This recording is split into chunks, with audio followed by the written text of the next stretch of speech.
تو ابو ذر غفاری کوشش کرتے رہے کس طریقے اونٹ، اسی دوران قافلہ نکل گیا آگے، تو وہ اونٹ اٹھا ہی نہیں ہے، تو حضرت ابو ذر غفاری نے اپنا سامان اپنی پیٹھ پہ لاد لیا، پیدل چل، ریگستانی سفر۔ حاکم کی روایت ہے کہ ہم نے دیکھا دور سے ایک اکیلا شخص ہے جس کی پیٹھ کے اوپر بورا لدا ہوا ہے۔ تو نبی علیہ السلام کی آپ محبت دیکھیں، آپ نے فرمایا کہ تو ابو ذر ہو جا، یعنی جو آنے والا شخص ہے تو ابو ذر ہو، یعنی حضور نے خواہش کا اظہار کیا۔ آپ کو نظر تو نہیں آ رہا تھا یہ کون آ رہا ہے، آپ کی محبت، آپ کو پتا تھا ابو ذر غفاری نہیں رہ سکتا پیچھے۔ تو صحابہ کہتے ہیں آپ نے فرمایا تو ابو ذر ہو جا، تو صحابہ کہتے ہیں تھوڑی دیر بعد جب وہ قریب آئے تو ہم نے پہچان لیا ابو ذر غفاری ہیں۔ تو جب ہم نے پہچان لیا نا، تو حضور علیہ السلام نے ان کے پہنچنے سے پہلے آپ نے فرمایا ابو ذر کو دیکھو اکیلا آ رہا ہے، اکیلے ہی دنیا سے جائے گا، اور قیامت دن بھی اکیلا اٹھایا جائے گا۔ کہ ابو ذر اپنی بوڑھا شخص 80-90 سال کا بابا اپنی ایک بڑھیا بیوی کو لے کے اس عمر میں شہر بدر ہو رہا ہے اکیلا۔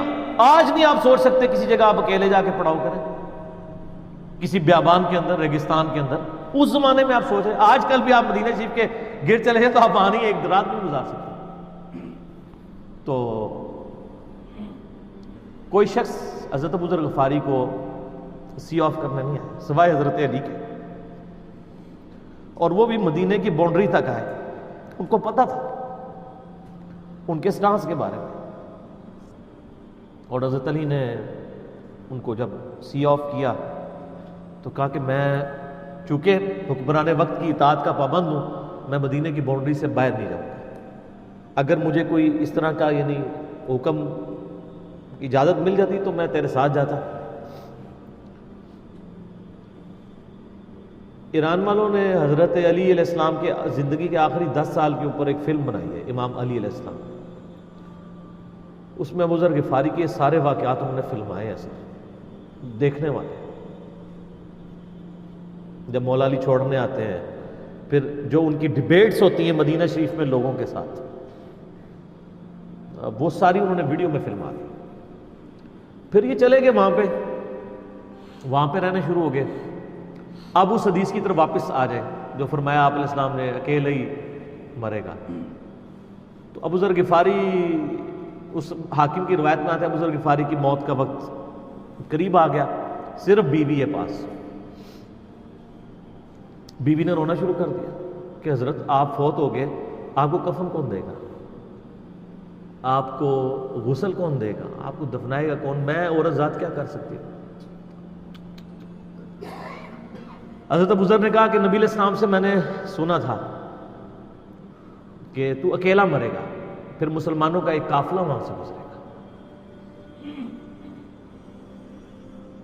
جو تجھے کفن دے کے دفنائے گا اور جنازہ بھی پڑھے گا۔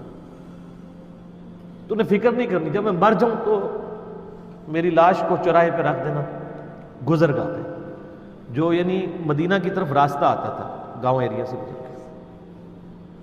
اللہ میرا بندوبست کر دے گا۔ وہی ہوا کہ ان کے مرنے کے بعد مسلمانوں کا ایک قافلہ دور سے آ رہا تھا۔ تو اسی مستقل حاکم کی حدیث میں آتا ہے کہ سر قافلہ بھی سنے پھر کون ہے، عبداللہ ابن مسعود رضی اللہ عنہ۔ ابو ذر غفاری بھی زہد کے امام، ابن مسعود بھی زہد کے امام، ابو درداء بھی زہد کے امام۔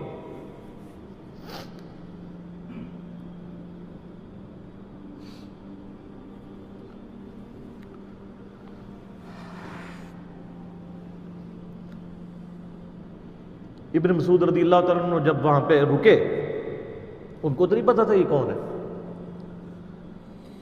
تو انہوں نے کہا بی بی کیا ہوا؟ انہوں نے کہا میرا خامند مر گیا ہے۔ انہوں نے کہا یہ کون ہے؟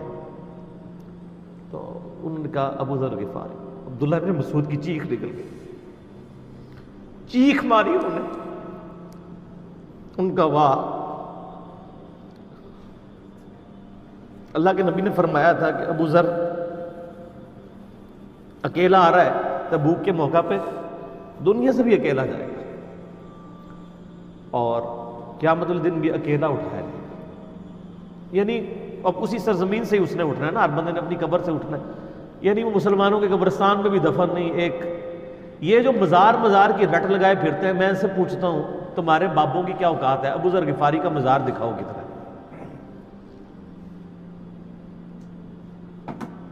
جو اس روئے ارض پہ نیلی چھتری کے نیچے سچا ترین انسان جس کو اللہ کے نبی کہہ رہے ہیں، اس کا کوئی مزار نہیں ہے۔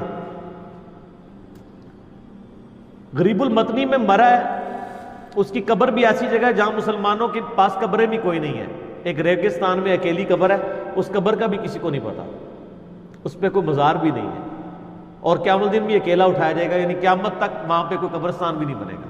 ظاہر نبی علیہ السلام کی یہ بھی خبر ہے، تو کیا وہ ناکام ہو گیا؟